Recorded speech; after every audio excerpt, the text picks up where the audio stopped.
respond to the government announcement today because, as they all said, what we can do in this room is look at how we can reduce our own emissions. And so I'd like to talk about that quite soon. All right, maybe who would like to lead off with a bit of a comment on today's announcement? Okay, we start with Right, okay.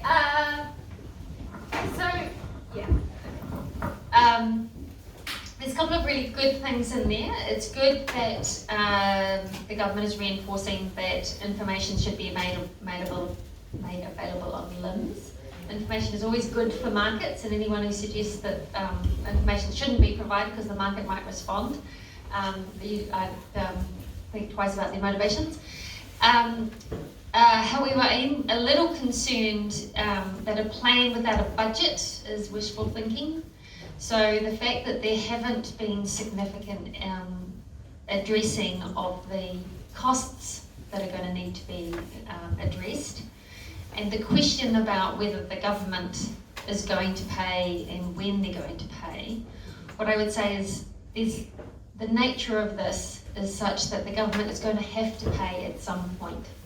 It depends on when and how much. If the government pays late, it's going to be a lot more, and it's going to be after disasters. Whereas if the government puts planning in place now and commits to difficult decisions now, then the expenditure should be less, but it will be current.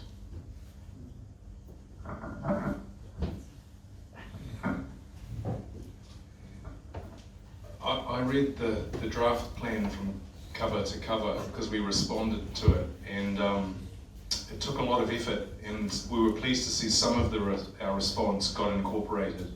But I think the things that struck me in the National Adaptation Plan that Belinda's already kind of touched on is providing data, climate change data to everybody is fundamental, is key. Allowing people to try to assess the hazard and the risk associated with that hazard and make individual decisions is empowering. It's daunting because there's a lot of information and sometimes you need expertise to understand it, but at least the government's attempting to say, all of you people who have information and knowledge, put it together in a portal or in a place where everyone can go and start to try to understand the hazard and risk. So I think that's a really good thing, but I think again the implementation, the funding, and how we're actually going to pull it off is going to be a challenge. I put this slide up to try to remind myself what I was going to say here, and I kind of said it earlier when I mentioned, and Jocelyn Turnbull, I'm going to call out Jocelyn, who's sitting in the audience here, who lives in Eastbourne and works at Genius Science with me and knows this better than probably all of us, given she's a carbon scientist, atmospheric carbon emissions scientist. The adaptation plan is great, but right up front, we sort of thought, well, boy, it should be linked to the emissions reduction plan. They should be moving forward hand in hand. We can't forget about reducing our emissions because we're already having to adapt to climate change that we've ignored for decades. We don't want to have to adapt to the worst impacts of climate change. And if we forget about emissions and just focus on adaptation, as Roger highlighted, there's a chance we'll miss saving or avoiding the worst. When I first, has anyone read it? Has anyone in this room actually read the National Adaptation Plan today? Yep, very good, nice. Roger, yep, good. Boy, it's got everything in there. It's reform the health system is one of the goals, which is important because climate change is going to have an impact. But it's at that level. There are so many massive, daunting tasks in that plan that we have to address. And I just sort of scratch my head and think, again, how are we going to do it? I think it's a really good start. It's highlighting the things we have to do, but actually wrapping some how do we do it around it will be really interesting to watch, and I think it's something we're going to have to hold the government to account. Well, firstly, I was delighted to see National Adaptation Plan come out. Now, we've been waiting for this for some time. It's being sort of heralded in the new legislation that's coming in. One of the 3 acts to replace the Resource Management Act is the Climate Change Adaptation Act. So it's really welcome to see that. One of the things that I particularly am interested in this whole area is the issue around adaptation to rising sea level and storm surges, and the sort of things that Richard and Belinda were talking about earlier on. So, and I was thinking about this as I drove around the bays in my electric car, I should say, this evening coming here, and you obviously you're highly vulnerable to sea level rise right around the bays, the area. And in the adaptation plan, it sets out the same problems faced by a lot of coastal communities all around New Zealand, and they set out the sort of things that you might want to do or think about doing. This is not just you, this is talking about all coastal communities. One thing is sort of soft solutions like groins and so on, to build up sand dunes as a sort of a soft, natural resistance to sea level rise. Another one is hard solutions like sea walls, which cost a lot of money and not a long-term solution, because in the end they probably won't be effective. And then the third option they talk about is managed retreat. And I know you haven't got far to retreat here, but a lot of communities are needing to think about this, seriously think about whether they actually move their communities back from the coast onto higher grounds. Some communities in New Zealand already have been moved. So I can commend to you a process which I've seen, which has been done in the Hawke's Bay, from the area that goes from Clifton to Tangoia, which is from north of Napier down to Cape Kidnappers. And they've had a community-led process, which I think is fantastic, in which rather than getting the technical experts and so on telling them what to do, they actually formed themselves into community groups, chaired by community people with community representatives on it, advised by councils, advised by lawyers, by scientists and so on. But it's the community which is driving the process of saying, so what is our adaptive pathway for the next 100 years that we're going to follow to deal with this issue of rising sea level? So let the community take ownership of what the possible solutions so that sort of process you might want to think about in this Eastbourne area. I'm just going to be very brief, but I think it's great to see that we have that there and have some national direction to help inform some of the decision making that we're going to need to be making. But yeah, I haven't read it yet, so I can't really comment too much more. Yes, so similar to Chris, haven't read it in depth, but it is promising to see that there is sounds like there'll be something coming through the Resource Management Act reforms as well, in terms of national direction on natural hazards, which I think has probably been absent for quite a while. So as planners, I think we'll be appreciative of that. Thank you. Now let's say have about 20 minutes or so of questions, and then if people want to go they can, if some people want to stay they can. So do we have questions from the floor? Yes. Hello there. I was just thinking, we've got a classic example of hard and soft options being used in the seawall just next to us here, and it has been remarkably effective. I mean, when I grew up as a kid, I grew up in Kara Street. We used to dive off the wall into the sea. I mean, if you tried that now, you'd break your nose on the sand. Could I just remind you, we're questions, not statements, that you can go on and... Hang on there, no, I'm just saying that we've seen the hard and soft option there work. Why couldn't it work around the bays? And remembering, I mean, the seawall down there was built and paid for by a small community. I mean, is it just lack of will with council? I don't know that that's really for Kate. I don't think that's really your area, is it, of expertise? We are having a meeting. Okay, it's going to be live streamed, if that will help. But maybe we could actually get John. Would you, Kingsbury? Does this make you tremble? That you could just a comment on that. Hopefully I'm loud enough. In terms of the seawalls, I mean, it is something we will need to look at, but noting that there isn't a lot of space there for the different variations. So as far as the Te Puna shared path, we will be replacing the seawall for quite a substantial area of that, which will improve the resilience.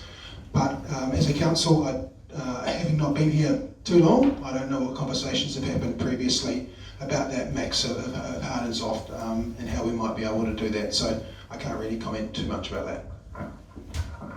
And I think all of us know that that's not going to save us, that the shared path with the seawall with the path on top of it is going to give some protection for some time, that will give us time to work out how we might respond to climate change. Yes. Yes. Oh, look, Frank's got a mic there.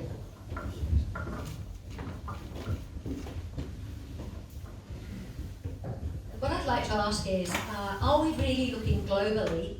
For example, San Francisco have got retention tanks, which they use for tidal water and do diversion there. You've got Holland, who've made policies which says that their housing needs to be adaptive to water, so either on stilts or it has to be floating.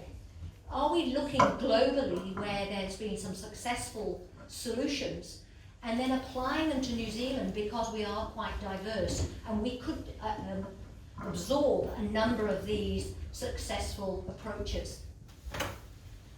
Any offers? So yes, the nature of research is that you need to be able to look internationally. You need to look at the literature. You need to understand what is happening, because effectively you can't do research if somebody else has done it. So you need to understand. Certainly the dynamic adaptive pathways methodology, which has been part of the climate of the coastal hazards guidance, is based on a methodology that was built in the Netherlands. So that's something that is using it. We do need to think about what are the particular applications in New Zealand, for example. If you think about the Netherlands, I did a very simple analysis that said, how much coastline does the Netherlands have relative to New Zealand? So just for a moment, have a think. How big do you think the Netherlands is relative to New Zealand? It's about the same size as Southland. New Zealand is 8 times bigger than Holland, for instance. So we have a lot more coastline than the Netherlands does. The Netherlands has been fortifying it for centuries, so they've had lots of investment over that time, and their economy is much bigger. So I did a very simple calculation that said, for every kilometre of coastline in New Zealand, how much GDP do we have relative to the Netherlands? The number's 47. The Netherlands has 47 times the GDP relative to New Zealand for every kilometre of coastline that they have. So the options that are available to us have to take into account the fact that we've got large coastline, we've built in our floodplains, we've got relatively low population relative to the sorts of defences we need to build. So absolutely, we do need to look internationally, but we also need to look at our particular circumstance. We also need to think about what are our obligations under the treaty in terms of, are we able to have the same sorts of expectations or demands given that we have that relationship in place? I'm not a coastal planner at all, but I have listened to a lot of people talking around the world about their different approaches to adaptation. I just came back from the World Climate Research Program Sea Level Conference in Singapore, and the Singapore country are planning to spend $100 billion over the next 80 years building a wall at about 3 to 4 meters above sea level around the whole country. That's their approach, and they can do it because they've got the resource, the money. That's what they're going to do. My question I did ask was, have they thought about the embodied carbon in pouring all that concrete when the follow-on talk was from a Pacific Island nation where they right? So it's really it's an ethical question too, not just what works in terms of your local situation. So on that, I'm encouraged to hear often, and I just had someone come up and ask me just in the break, architecture students, landscape architecture students, our youth are thinking about don't automatically build a seawall. Think about nature-based solutions. Think about ways we can be more environmentally friendly, nestle better within the environment when we consider our solutions. And a lot of that's coming from overseas, from looking around overseas what other people are doing around the world. I know a colleague of ours, Judy Lawrence, who I believe lives in the neighbourhood. She's left her apologies. She's actually in Europe at the moment. So Judy's very much on these dynamic adaptive pathways. Worked a lot with the Dutch, but she's also on TV a while back was talking about sponge cities. These designing cities that can actually absorb water. So we are looking, and our youth are definitely looking overseas. We just need to open our eyes a little bit and listen when they've got these solutions. So I'm encouraged, but we've got to open our eyes and ears. Thank you. Question here? I'm going to use an unpleasant word or a dirty word here, which I haven't heard tonight, and that's politics. We have got an election coming up in a little over 12 months. Is climate change going to be the #1 topic? It damn well should be. But it hasn't been for 2 or 3 elections, has it? Are our political parties taking it seriously? I wonder when I say politics is... Question, Gordon. I'll get there in a minute. Politics is about retaining power, not necessarily doing the right thing. I've heard some speakers saying here about this, what's come out today, where's the money coming from? This is a rich country. We've got the money, but how do we use it? Got 2 political parties who want to give tax cuts. We need to be saving money now to build up a bank balance for the future. The question is, should we be pushing the political parties for clear action climate change policies which we can evaluate and compare? Thank you. It's a yes, I think. Yes. And Paul answered yes. Yes. We'll push them all to do it. Carol. Sorry. Frank, the back is a couple of it. Thank you, Frank. We saw from the pie chart earlier what an equal chunk of emissions in the Wellington region from agriculture as there was from transport, and I wonder in what ways the regional council and the local council are going to address this issue for agricultural emissions, or whether they're passing the buck to central government. Well, so certainly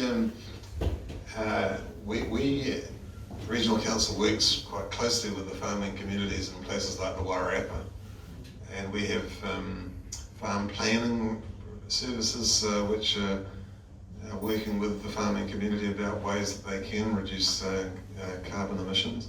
And of course, what's happening also is quite a bit of forestry occurring. Forestry is not the final answer, but at least it does help in terms of absorbing carbon dioxide. So, and the methane issue is a more complex issue, and New Zealand's got a particular issue about it because it's so important to our economy. But yeah, you're right in raising it, and we do need to do better, I think, how we deal with it. Would councillors here like to talk about Belmont Park? I mean, councillors doing... Is it regional? Okay. Other questions? Sarah. There seems to be a slight dichotomy in the... But remember, it's a question. Yes, the dichotomy in the thinking is we're increasing the housing density, is that, and the areas were Tony, Seaview, and the Eastern Bays, and we're actually increasing the number of houses, and yet the sea levels are rising substantially, and we've also been the risk analysis has been done by the insurance company. Who is taking the risk? The actual owner of the new property that's going to be built.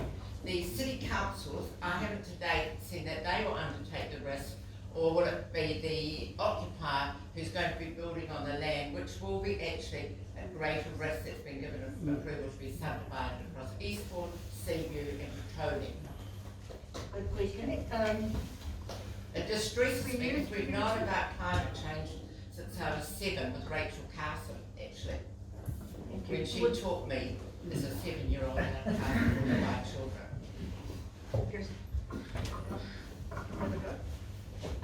All I can say on that is that in terms of the changes that we are looking to bring through the district plan is to manage that risk, and that would mean that people who want, for example, want to do more than 2 dwellings on a site, they'll need to go through a resource consent process and show how they are managing that risk.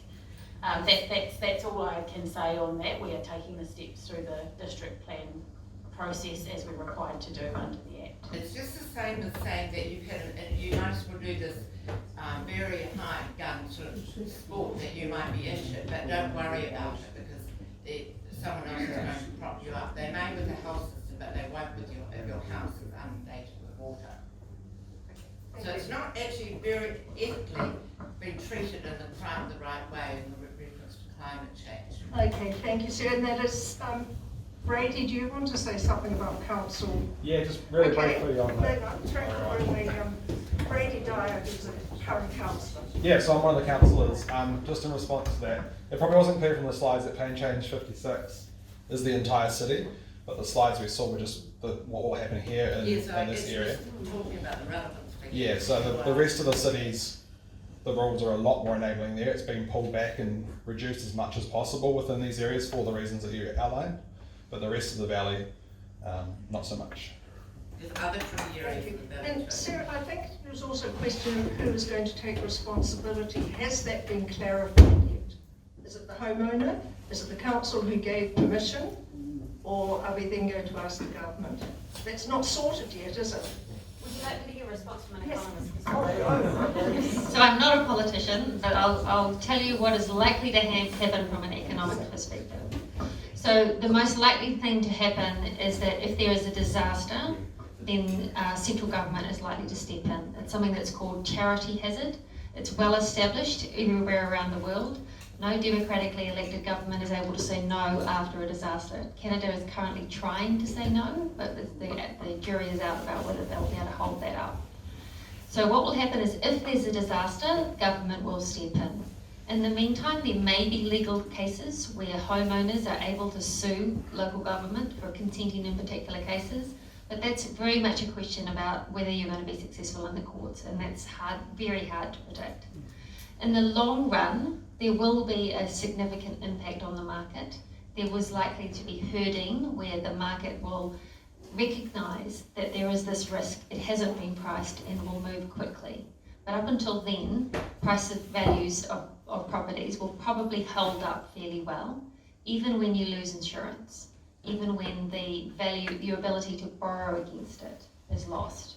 What we find is that these property values tend to hold on far longer than they should relative to the risk they're facing. I don't know if it's an answer to the question, but it's just something that's been rattling around in my head, particularly following Belinda's presentation, where you were saying the 1 in 20 year event. I mean, most insurance companies, yeah. So for the Wellington Harbour, and this is based on work that was done by Ryan Bullock and others at Niwa, in Wellington Harbour, a 30 centimetre increase in sea level turns, obviously not everywhere, but in the coastal regions, turns that 1 in 100 year event into an annual event. I'm not sure whether we're the one in... Yeah. So say you've got a $1 million house with a $500,000, it's a $1 million property with a $500,000 house on it. And it's currently in a 1% inundation zone, so a 1 in 100 year zone. If it gets flooded on an annual basis, the insurance premium you would need to pay on that $500,000 house, which you will get to with 30 centimetres sea level rise, which is going to happen in about 20 years' time around here. So 30 centimetres sea level rise, that 1 in a 100-year event becomes an annual event. Your insurance premium that you'll be paying on that $1 million property with a $500,000 house on it is $100,000 a year. Insurance premium. Clearly, no one's going to be paying that. But at the moment, the government is suggesting that maybe EQC could start providing that cover. And the promise effectively is that EQC is going to be paying effectively $100,000 every year to be able to maintain an insurance cover for that house. So when an event becomes an annual event that is going to be happening because of Richard's research, has demonstrated it's going to be happening in 20 years' time in some of these locations. There must be parallels in Westport to this. They've been Oh, playing yes. for 3 months. Well, what's happened there? This question is what's happened in Westport. Is that the question? Well, as a parallel No. for insurance. Yep. So what we have unofficially heard from the insurance sector is that there are houses in Westport that they are rebuilding, but they're not going to reinsure. So they're rebuilding a house, a brand new house, but will not be renewing insurance on those properties. So yes, that is starting to happen in Westport. Unfortunately, the government's response to that is to potentially offer a public insurance. But does that make sense for us to be spending, say, $100,000 on a house in Westport every year for EQC, soon to be renamed, to continue to provide cover for that location? Let alone the cost of building the stop banks. Westport is surrounded by water on 3 sides. Any other questions up here? Oh, Frank, you're the man with the mics in charge. I was just wondering if, considering this idea of managed retreat, if people are actually doing research and looking at the likelihood of managed retreat in different areas. So Eastbourne, for example, in terms of what is the likelihood that this community will actually have to leave and not just retreat up into the hills, but leave completely based on sea level rise, subsistence, and all of these other factors.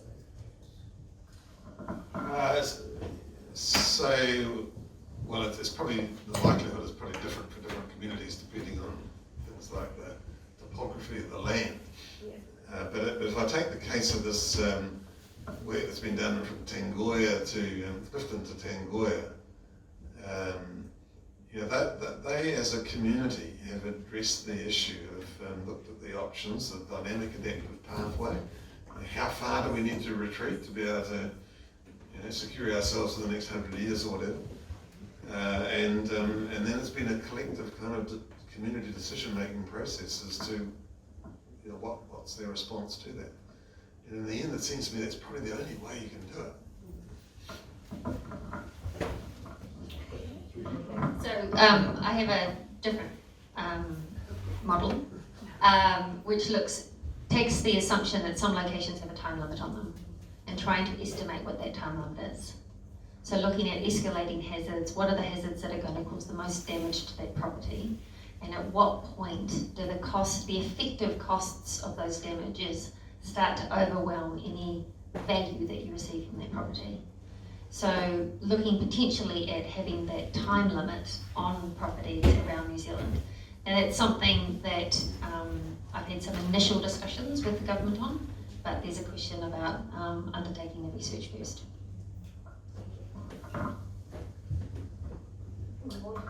I was just going to say that the timing is critical, as Belinda said, and a lot of what we've done in New Zealand with our hazards planning is take increments. And for sea level rise, as an example, we've gone, okay, let's look at 10 centimetres, 20 centimetres, 30 centimetres, and see what the impact is on hazard change and then the risk associated with that.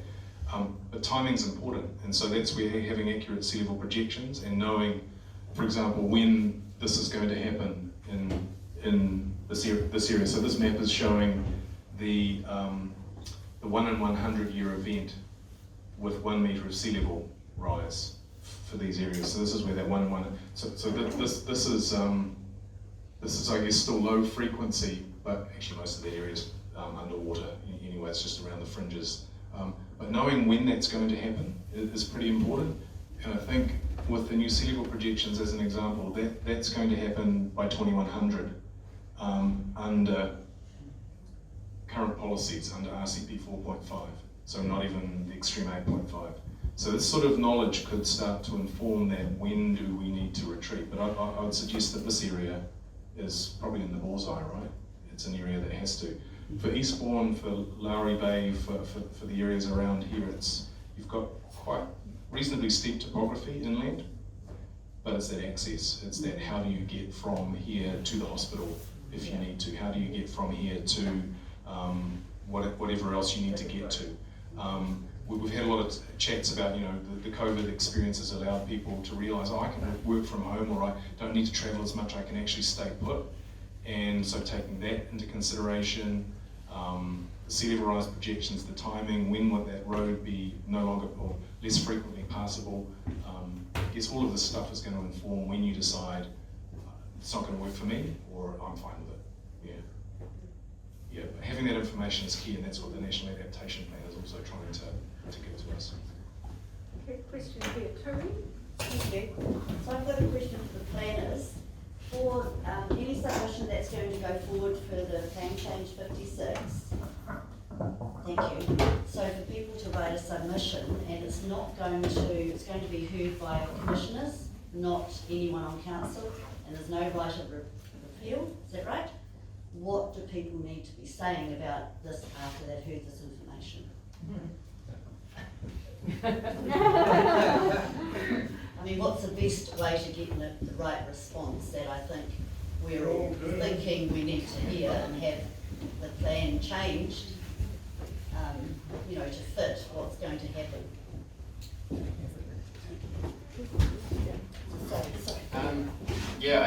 I guess the key thing is to inform yourself. So from the 18th, it will be live for you to look at, and you'll be able to look in full detail of what the proposal means. This Plan Change 56 process is an intensification plan change. It's largely driven by the Enabling Housing Supply Act, which came into force in December last year. It's quite limited in terms of what we can consider during that plan change beyond intensification, and limiting intensification to address areas of significant risk. So through the process, I guess look at it, see what it means for you and what you really what issues it raises, and make a submission.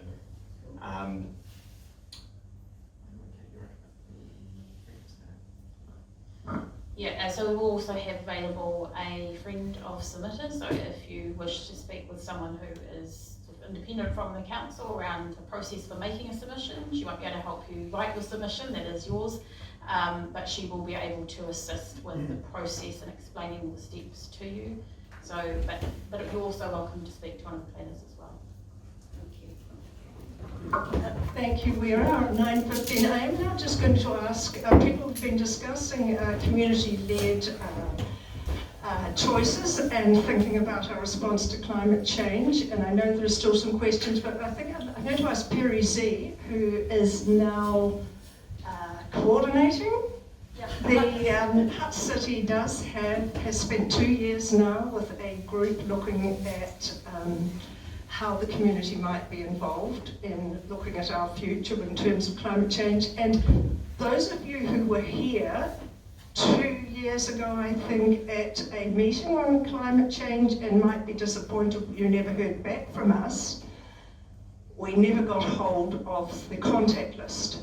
And tonight, one of the things we want to do is ask people here who would be interested in being part of an Eastern-based carbon climate network to just think about how we might respond, not just to adaptation, but how we might reduce our own emissions as a community. As you leave, My personal card is can be given to you. It will have my phone and my email on it, and if you're interested in being in that group, pick up a card and let us know. And for those of you who are already on my email list, which is probably quite a lot of you, you just need to email and say, I want to be in on this. So as you go out the door, you will be called and given a card and asked to be involved. But here's Perry. So kia ora, my name is Perry Zay. So I am leading the implementation of Te Ara Whakamua o Te Awa Karangi Ki Tai, so that's the Lower Hutt Climate Action Pathway. So I'll give you a little bit of good news, because we haven't had much of that tonight, is that we do know what we need to do to reduce our emissions.